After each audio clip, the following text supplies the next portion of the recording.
This review ended up being much shorter than I normally like to make my reviews, but do not let that fool you into thinking that I don't admire this game, because that would be the farthest thing from the truth.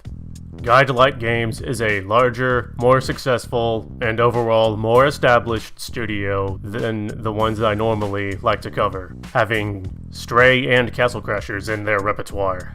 For those of you who also thought that One Deck Dungeon was grindy and disjointed, today I present to you SpellRogue, another spell-slinging dice-based RPG. Here we have an experience that's much more concise. One Deck Dungeon has its merits, but as I said, it often succumbs to grindy and disjointed pacing. Progression frequently feels like wading through treacle, and character builds have a tendency to overstay their welcome, growing stale before the end of the game. Here in SpellRogue, its brevity ensures that every run is a cohesive arc, where builds reach their natural conclusion just as you start to master their intricacies. When I say it like that, that might sound like a downside of the game.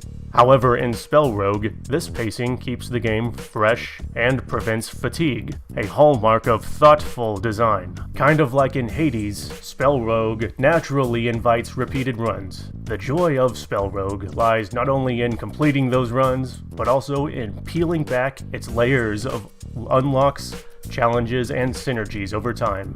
It ensures that even after you finish up your runs, the game still has more to offer each time. SpellRogue is a shape-shifting sandbox of experimentation. Every ability feels like a puzzle piece waiting to be fitted into an ever-expanding build.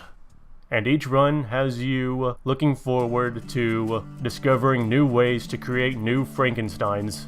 For example, one fascinating aspect of SpellRogue is how it allows players to turn supposed downsides into advantages, echoing mechanics in games like Magic the Gathering, where cards like Skullclamp convert liabilities into overwhelming power. There are many other ways that the game naturally encourages creative thinking and rewards players who engage deeply and intelligently with the game's mechanics. As much as I admire SpellRogue, it is not without its flaws.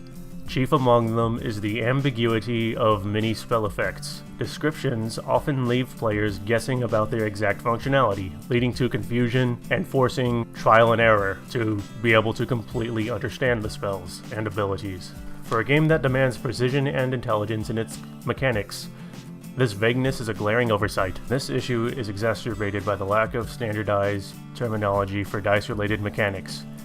Inspired by my own frustration, I propose the following nomenclature to clarify discussions around dice results. My original idea was to say out loud what all of it is, but in lieu of that, here's all of that information on the screen right now. In summation, SpellRogue is a triumph of dice-based RPG design. It avoids the pitfalls of grindiness, while offering endless opportunities for experimentation, and engages players with combat that feels rewarding and dynamic. For those who have kept up with my channel, you know the two primary things that I want from an RPG. SpellRogue does them. Put simply, if the idea of using dice to cast spells excites you, SpellRogue is an experience you must not miss. SpellRogue A+. I will admit that I might simply be overrating this game, only because I have been wanting a game like this for a long time.